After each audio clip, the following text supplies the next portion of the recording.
উনি ওনার মূল্যবান সময় থেকে আমাদেরকে অনেকটা সময় আমাদের মাঝে এসে উনি পেরিত করেছেন।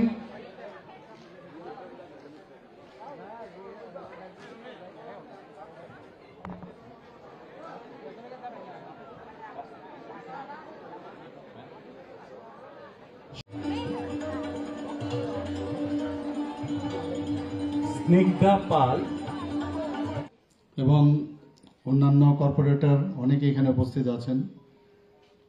শ্রীমতী রত্না দত্ত মহোদয়া, শ্রীমতী জাহ্নবী দাস চৌধুরী মহোদয়া, শ্রী অভিজিৎ মল্লিক এবং শ্রী অলোক রায়, শ্রীমতী শম্পা সরকার মহোদয়, অসীম ভট্টাচার্য আমাদের ভারতীয় জনতা পার্টির সদর আরবান ডিস্ট্রিক্টের মাননীয় সভাপতি, তাছাড়া উনি শিক্ষাবিদও, পড়াশোনার সাথে উনি স্টুডেন্টদের পড়ান।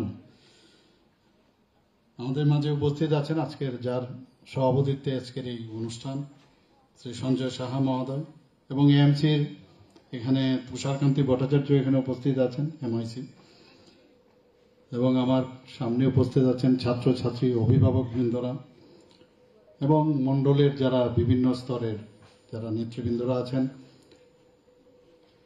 এবং এখানে সাংবাদিক বন্ধুরা, সবাইকে আমি হার্দিক অভিনন্দন ও শুভেচ্ছা জানাচ্ছি। অত্যন্ত ভালো লাগছে এখানে আপনাদের কাছে, মানে এমনটা হয় যে মাঝে মাঝে একদম আপনাদের ঘরেই চলে যায়, প্রতিটা ঘরে গিয়ে সেখানেই ফেলিসিটেশন দেই,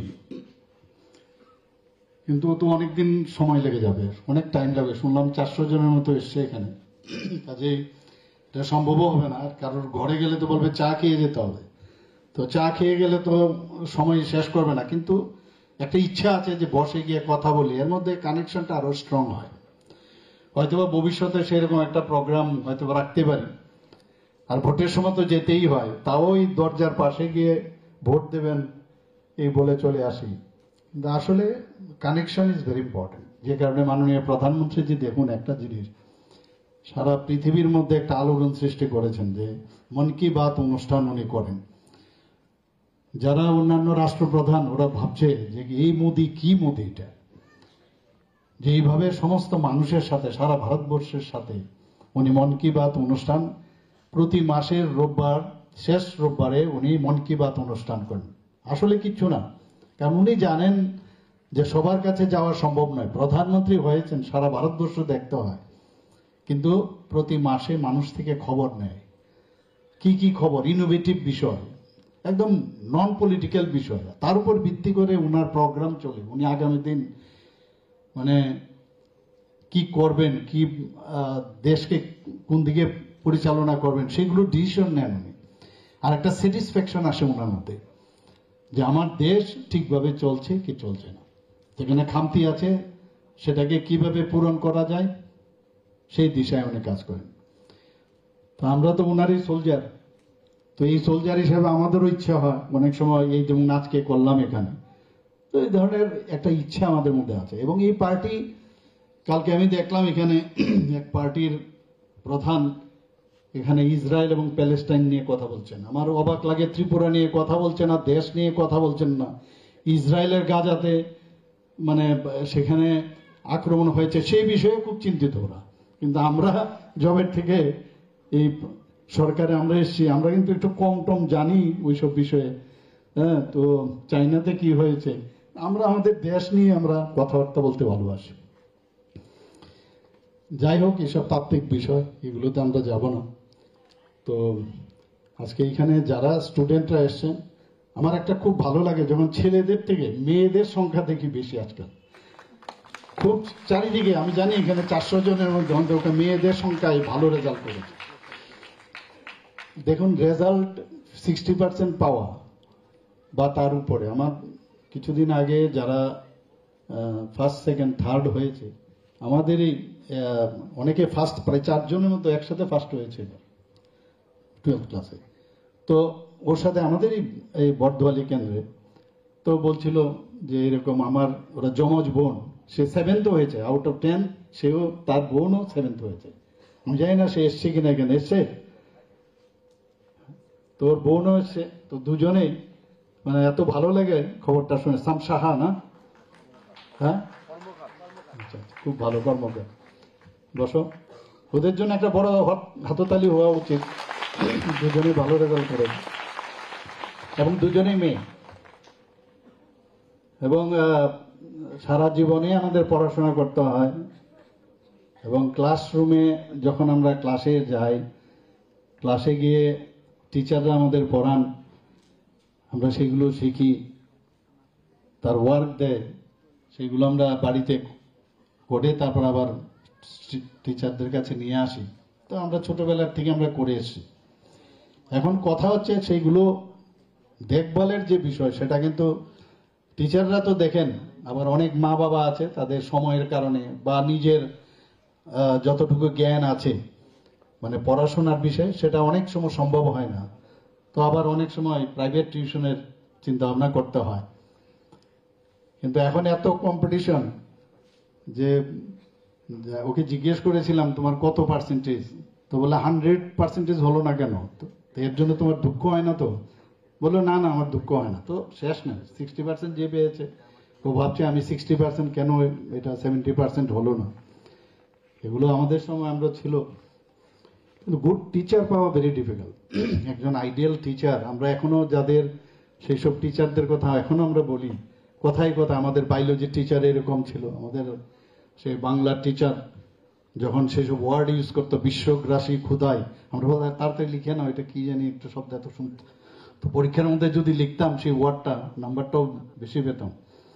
তো টিচার মানে একটা জায়গায় আজকে আমি দেখছিলাম, এক জায়গায় বলছিল যে আমাদের ভগবান দুটো হাত দিয়েছে, একটা হাত যদি টিচারের হাত ধরা যায়, আর একটা যদি বই আর কলম ধরা যায়, তাহলে পৃথিবীর কোনো শক্তি ওই ছেলে বা মেয়েকে, স্টুডেন্টকে কেউ হিলাতে পারবে না। আমরা মাঝে মাঝে ভুল করি, অনেক সময় অনেক ধরনের ঘটনা আসে। আমাদের সময় 70 দশকে আমরা দেখেছি স্টুডেন্টকেও মারতে, স্টুডেন্ট মারছে আবার টিচারকেও মারছে, এরকম ঘটনা আমরা দেখেছি। বলতো খালি যে live the schools and colleges and do red revolution, এইসব ঘটনা আমরা শুনতাম। আমরা বললাম কি জানি, এটাই হয়তো জীবন। এবং বলতো যে without peoples army peoples have nothing. আরে এইসব কি কথা! ঘর বাড়িতে যখন যেতাম, রবীন্দ্রনাথ ঠাকুরের মূর্তি ভেঙে দিত, আমাদের সে বিবেকানন্দের যে ফটো ছিল ভেঙে দিত। এইসব ঘটনা আমরা দেখেছি এগুলো। এবং আমরা যেহেতু এইসব ঘটনা দেখেছি, এখন কোথায় পরিবর্তন হয়ে গেছে, এখন স্টুডেন্টদের মধ্যে মানে তখন কি হতো, এইসব ঘটনার কারণে, ভয়ের কারণে, পরিবেশের কারণে হয়তো আমার ইচ্ছে ছিল আরো বেশি পড়াশোনা করব, কিন্তু সেই পড়াশোনাটা আমার মতো অনেক ছেলে মেয়ে পড়াশোনা করতে পারেনি। অনেকে এই ইহজগতে নেই, ওই সময় মারা গেছে। এইসব বোমা মেরে, বোমার হাত চলে গেছে, কারোর পা চলে গেছে, জীবন চলে গেছে। কি একটা অবস্থা করেছিল তখন এই কমিউনিস্টদের সেসব চিন্তা ভাবনা। আমরা ওইসব সময়ে আমরা আমাদের লাইফ গেছে, আমরা বুঝেছি এগুলো বহুত কষ্টে। আমরা অনেকটা সাপ লুড্ডুর মতো এইভাবে বেরিয়ে বেরিয়ে কোন সময় যে নিচে চলে আসবো কোনো ঠিক নেই। এইসব ঘটনা আমাদের জানা। টিচাররা অসহায় ছিল, জিজ্ঞেস করতাম এই বোমা কিসের জন্য বানিয়েছ? এখনো ওয়েস্ট বেঙ্গলে দেখি এই কালচার এখনো আছে। ওয়েস্ট বেঙ্গলে গেলে ইলেকশনে আপনারা দেখেছেন, আমাদের এখানে এখন বোমা মারার কিন্তু অভ্যেস শেষ, কিন্তু ওয়েস্ট বেঙ্গলে এখনো আছে। এবং আশা করি আগামী দিনও এই বোমা যে সায়েন্টিস্ট এখন বলবো, আগে আমরা ওয়েস্ট বেঙ্গলের সায়েন্টিস্ট কাকে জানতাম? আচার্য জগদীশ চন্দ্র বসু, মেঘনাথ সাহা, এরা সায়েন্টিস্ট ছিল। এখন হচ্ছে এই সায়েন্টিস্ট হচ্ছে এইসব বোমা বানানোর সায়েন্টিস্ট। তো মানে পরিবেশেই 12টা বাজিয়ে দিয়েছে ওখানে। তো সেই জায়গায় এখন কিন্তু একটা জায়গায় এসে ক্লাবে ক্লাবেও আমরা দেখেছি যে আগে যে ঝগড়া ঝাঁটি এইসব থাকতো, মানে যে দখল নেওয়ার, জায়গা দখল করার যে বিষয় ছিল, এগুলো আমরা দেখেছি।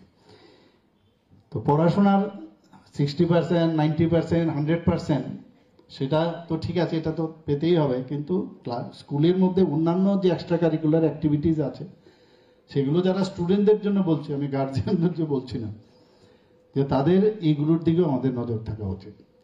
আর অনেক সময় আছে যে কে কোথায় যাবে কিচ্ছু জানে না। একটা পাহাড় যেমন তার বেস যদি মাউন্টেন, এত বড় মাউন্টেন, যদি তার বেস স্ট্রং হয়, যত ঝড় তুফান যাই আসো, এই মাউন্টেনকে কিন্তু হিলাতে পারে না। তো you are the pillar education is the pillar of your establishment. এই সময়ে যদি আমরা নিজেদেরকে সেইভাবে আমরা গঠন করতে পারি, আগামী দিন এই যে একটা নেগেটিভ যে মানসিকতা, নেগেটিভ যে চিন্তাধারা, সেটা কিন্তু আঘাত করতে পারবে না। এবং এই যে আমাদের এই যে ইয়াং জেনারেশন, তারা কিন্তু ফিউচারে আমাদের ভবিষ্যৎ। ত্রিপুরার জন্য তো বটেই, ত্রিপুরার তো ভবিষ্যৎ। ত্রিপুরার ছেলে মেয়ে বাইরে, আমি এইমসেও গেছি বা কিছু, এইবার যে গেলাম আমি, প্রায় বহু জায়গার মধ্যে আমাদের এইমসের মধ্যে আমাদের ত্রিপুরার ছেলে মেয়েরা আছে। আমি ফ্লাইটে যাচ্ছি, একজন বলছেন যে স্যার আমি তো গাইনোকোলজিস্ট, আমি আপনার আন্ডারে এরকম জায়গায় ছিলাম, তো আমার হাজবেন্ডও অ্যানেস্থেসিওলজিস্ট, এইবারই যাচ্ছিলাম। তো আমি বললাম আরে কোথায় যাচ্ছ, চলে এসো এখানে ত্রিপুরাতে। তো এরকম বহু জায়গা আছে আমাদের ত্রিপুরার ছেলে মেয়েরা। আর একটা হেবিট হয়ে গেছে যে আমরা বাইরে থাকলে সুযোগ সুবিধা পাবো। অনেকে আছে আমেরিকায় থাকে, আমরা গার্জিয়ানরা অনেকে খুব খুশি থাকে আমার ছেলে মেয়ে কোথায়, কেউ বলে ইউকেতে আছে, লিভারপুলে আছে, কেউ আমেরিকাতে বলে। তো সেখানে আমেরিকাতে কি করছে আমরা তো দেখতে পাচ্ছি না, আমাদের কি লাভ হবে এতে? তো আমি তো সবাইকে বলি আপনাদের মাধ্যমেও, যারা ত্রিপুরাতে আসুক, ত্রিপুরাকে একটা আইডিয়াল একটা স্টেট আমরা বানাতে চাই। আমি ওরাল এন্ড ম্যাক্সিলোফেসিয়াল সার্জারিতে যখন পিজি করেছিলাম, আমার মনে আছে এখানে ত্রিপুরাতে আমার আগে ঠিক কিছুদিন আগে একজন ওরাল সার্জন ছিল, ওরাল এন্ড ম্যাক্সিলোফেসিয়াল সার্জন সেখানে ছিল না। তো কিং জর্জ মেডিকেল কলেজে আমার যে এইচওডি উনি বলছিলেন যে আরে কোথায় যাচ্ছ তুমি, ত্রিপুরা, ত্রিপুরাকে তো চিনতই না, ওরা আসাম ভাবতো। এখানে থেকে যাও, তো একটা পোস্ট খালি আছে সিনিয়র রেসিডেন্ট। আমি বললাম যে স্যার আমি মনে হচ্ছে আগরতলায় গেলেই ভালো হবে, এখানে তো ম্যাক্সিলোফেসিয়াল সার্জন প্রচুর। আমি যদি দুটো লোককেও যদি এখানে আমি, তা আমার কারণে যদি লাভ হয়, আর এখানে তো অনেক ম্যাক্সিলোফেসিয়াল সার্জন, সেটার মধ্যে একটা স্যাটিসফ্যাকশন, যেটা এর থেকে বড় স্যাটিসফ্যাকশন আর কিছুই হতে পারে না। তো আজকে আমেরিকাতে আমাদের ছেলে মেয়েরা আছে, সব ভালো, দেশের জন্য পৃথিবীর জন্য কাজ করছে, কিন্তু আমাদের ডাইরেক্টলি কিন্তু আমরা কিছু দেখতে পাচ্ছি না। তা আমি এখানে বলবো যে যাই করো, এখনো আমাদের যারা মাঝে মাঝে আমার কাছে ফাইল আসে যে 3 বছরের জন্য তাকে মানে স্পেশাল ইয়ে দিয়ে ছুটি দিয়ে তাকে দিতে হবে, 3 বছরে সে সুপার স্পেশালিটি করবে এরকম। তা আমি বললাম যে মানে অনেককে যদি আমরা বলে দিই যে তোমাকে লিখে দিয়ে যেতে হবে, তুমি এসে এখানে বন্ড দিয়ে যেতে হবে, এখানে এসে আবার ফিরে আসবে, অনেকে পরবর্তী সময় এই টাকা দিয়েও দেয়।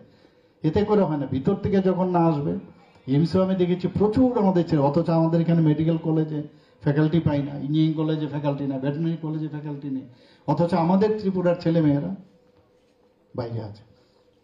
তো সবসময় সব জিনিসের দিকে নজর না দিয়ে যে আমার সোসাইটির প্রতি আমার কর্তব্য কি, আমি ত্রিপুরাতে থেকে আজকে আমি এত ভালো রেজাল্ট করলাম, তো তার তো একটা দান আছে, আমার সেই তার ফেরত দেওয়া আমার কিন্তু উচিত।